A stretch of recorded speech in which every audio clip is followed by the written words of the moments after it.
a couple days ago, my cousin sent me a video that's on YouTube right now, and it's I think episode 25 of a show called The Rebel.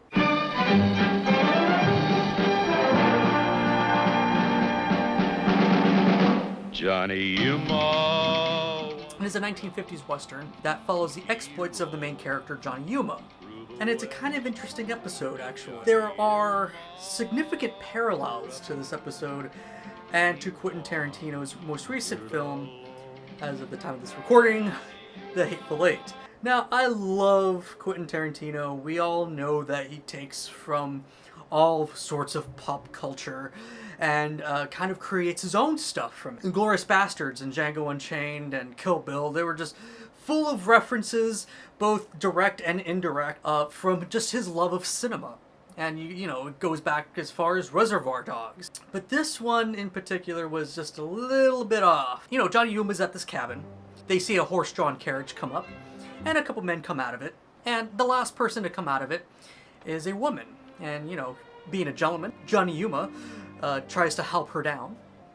And in doing so, realizes that she's in chains. And then there's a bounty hunter that has her in chains, and she's worth a lot of money. So they all go into this cabin. The men inside the cabin start to talk about, you know, the woman in a little bit. And, you know, the bounty hunter's not too pleased about it at all. He's pretty pissed off. We come to learn that the person keeping the cabin up, the innkeeper, I guess, is not the person that regularly does it. He's filling in.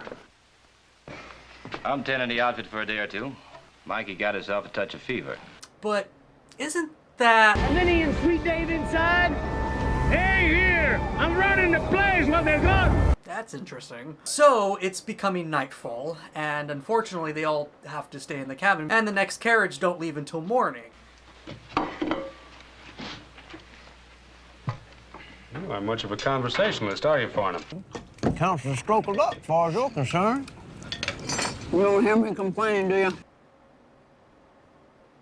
Now, the bounty hunter starts acting real peculiar, and he doesn't trust anybody because they keep making references to his bounty. I'm doing my job. I find I keep my mind on it better if I talk less. If I had a traveling companion like that, I don't think I'd have any trouble keeping my mind on it under any circumstances.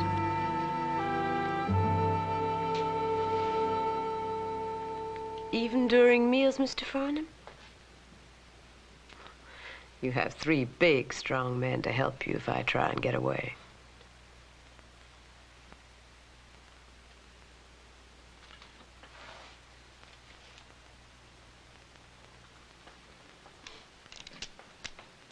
But wasn't that... Okay. I'm gonna cut you loose while we eat. You get any ideas, I ain't going soft on you. Lift your ass even 1 inch off that seat and I'll put a bullet right in your goddamn throat.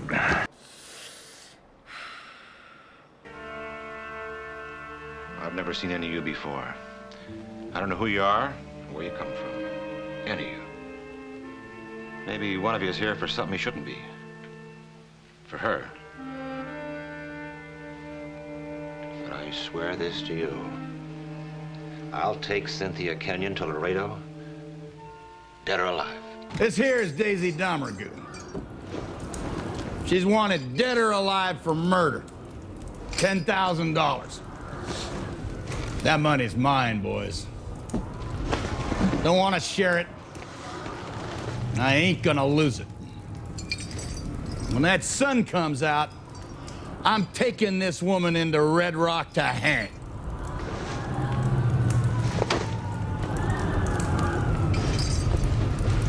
Now, is there anybody here committed to stopping me from doing that? So the temporary shopkeeper says, Left you all a bucket of water, if you should feel a need. Good fresh spring up here. Coffee pot's all set, too. All you gotta do is wet her and heat it up. can't make this shit up. Let's go back a bit. Yo, boy. Black dude's dingus in his mouth. 15 minutes ago, Major Warren shot General Smithers in front of everybody. laughing. But about 40 seconds before that, something equally as important happened, but not everybody saw it.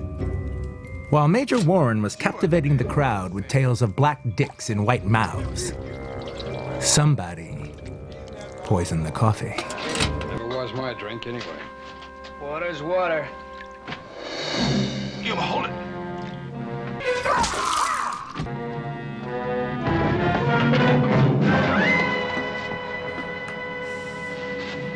And we find out that the water's poison. Coffee's still on, though. Johnny Yuma suspects that the water was poisoned by one of the men inside the cabin, and they are in cahoots with the woman in chains. I guess somebody at this station didn't come along just for the ride. Yeah, we all had a chance at that water bucket. Well, Farnham said it. None of us know anything at all about the other. Everybody, get your backsides up against that back wall over yonder. And so everybody starts suspecting each other. Oh, who can be in cahoots with her? Can it be this guy? Can it be this guy? Well, what about the innkeeper? This son of a bitch was the one that offered her the water in the first place. Look, mister, I just do the chores here. I'm like you. I ain't seen none of them before. You're not the regular attendant. Besides, you offered us a cool drink. I already explained that. You told us a story, that's all. We got no way to prove whether it's true or not. But what can I do? Drag that old man down here to testify to it? If you're Cynthia's friend, I got a feeling there isn't any old man. Well, mi negro amigo, during that whole incident, I was sitting on that side of the room playing Silent Night on the piano.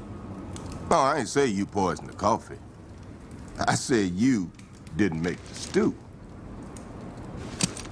My theory is you working with the man who poisoned the coffee, and both of y'all murdered Minnie, Sweet Dave, and whoever else picked this bad luck day to visit Minnie's haberdashery this morning.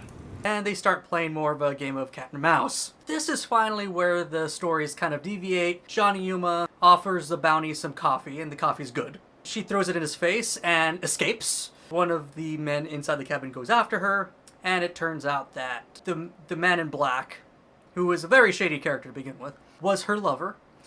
And they were in a gang together, apparently, and he was just about to kill her when Johnny Yuma saves the day. If there was ever an anti-hero in the 50s for Westerns, it was Johnny fucking Yuma. That fucker did not play, son! The similarities between the Hateful Eight and Johnny Yuma go beyond just like paying homage to this really great episode of the show. It's downright the same plot. You know, it's absolutely executed differently, but it's the same plot. I don't know. I still love Tarantino. I still like the Hateful Eight, but having seen this, it was kind of jarring. It's almost plagiarism. And I don't want to say that against Tarantino. I like I said, I still love Tarantino movies and everything. And I understand that he was still paying homage to it, but this was very much the same thing. You have a bounty hunter with a woman in chains going to the city to try and get the bounty. And they're in a cabin and they can't leave the cabin, and somebody poisons the fucking coffee, water in this case, poisons the liquid that they drink. And then there's a cat and mouse game of trying to figure out who it was and who is in cahoots with this woman. That's questionable to me. I have provided a link to the episode below in the description. If you guys want to check it out, feel free. Let me know what you think in the comments section. Do you think this is homage or do you think this is plagiarism? And if you like this episode or any of the other content on this channel, please like, subscribe, and share. And until next time, live long and geek on.